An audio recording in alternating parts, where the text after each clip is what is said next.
به نام خدا، درود و صلوات به فرستاده او، سلام و درودی به پایان برادران و خواهران عزیز هر کجا که باشین، موفق، مؤید، سربلند و خانه آباد باشین. قصه امروزه ما نام داره خیانت. بزرگترین خیانت در تاریخ عرب. تاریخ برای خودش شخصهای خیلی زیاده ذکر کردگیه. عالم ها، دانشمندان بزرگ، شاعران، نویسنده ها، تاریخ شناسا، نفرانی که برای مردم قهرمانی نشان دادن، جان فدایی کردن، ذکر خیر اونا همیشه در گرد زبان مردم است و هر وقت که قصه از اونا را میکنی یک نور میشود در یک جاده زندگی که میتونی که از او پیروی کنی و روح و جسم تو را یک قوه میتیه، یک انرژی میتیه. اما متاسفانه در جمع ای اشخاص بزرگ نفرانی هستند که بعد 100 ساله ها، 1000 ساله ها تاریخ اونا میخوانی، بوی غلیظ اونا روح جسم تو را خسته میکنن، ناراحت میکنن.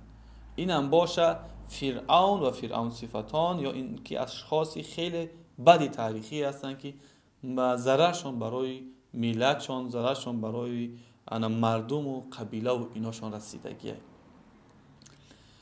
بزرگترین خائن در تاریخ عرب ابو ریغال، اگر خطا نکنم نام شخصی بود. پیش از این کمتر شروع کنیم، حبشه ملکش خیلی با قوت میشه، یعنی پادشاهش خیلی با قوت میشه و هجوم میکنه به یمن. یمن که یکی از با تاریخ ترین دولت های عربی است. بعضی‌ها میگن که عرب پیدایشش از یمن شروع شده، بسیار شهر پیشرفته و اینا بوده. هجوم میکنه و صنعا را پایتختش اشغال میکنه و همون گنرال یا که همون سرلشکری که از حبشه آمده بود میبینه که مردم خانه خدا میروند زیارت میکنن، حج میروند، حج در خانه خدا میکنن در مکه. مکه از دولت‌های پیشرفته کمی دورتر بود موقعش، یعنی که چند صد کیلومترها صحرا طی می‌کردی که بعد می‌رفتی در قبیله‌های خرد سعودی امروزه بگیم می‌رسیدی. مکه هم از این دولت‌هایی که پیشرفته خیلی دورتر بود. بعد این گنرال کلان یک سرلشکرشون یک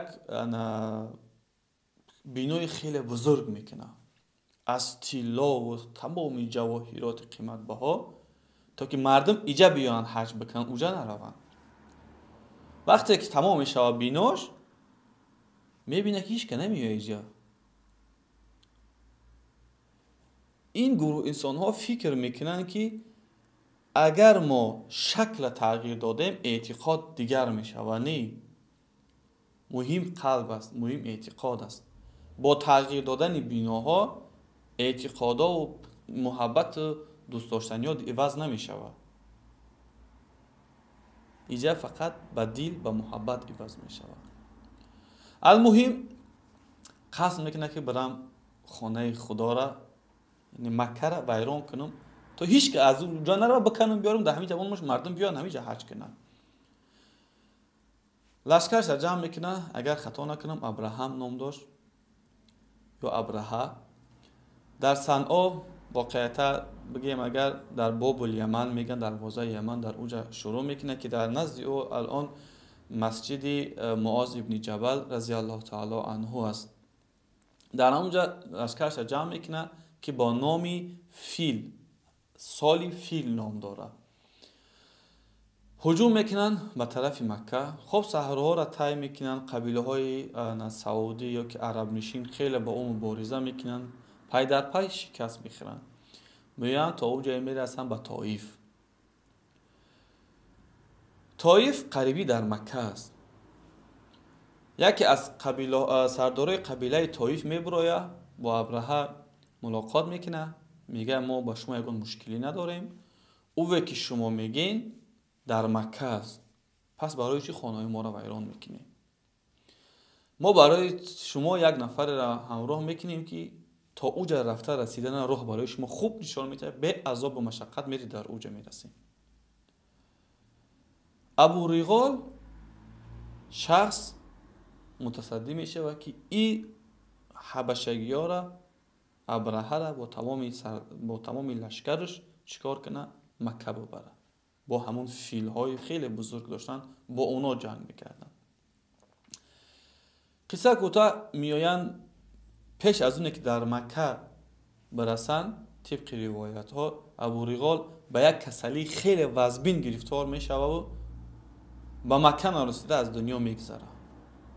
خب دیگه قصه مشهور است که ابراهیم میاد میخواد نزدیک بشه و سوره قرآن هم هسته که میگه از در بالای اونها آتش از جهنم چی در بالای سر اونها پرتافته میشید، پرنده ها میآوردن میپرتافتنشون و اونا نتونستن که در مکه نزدیک بشوند.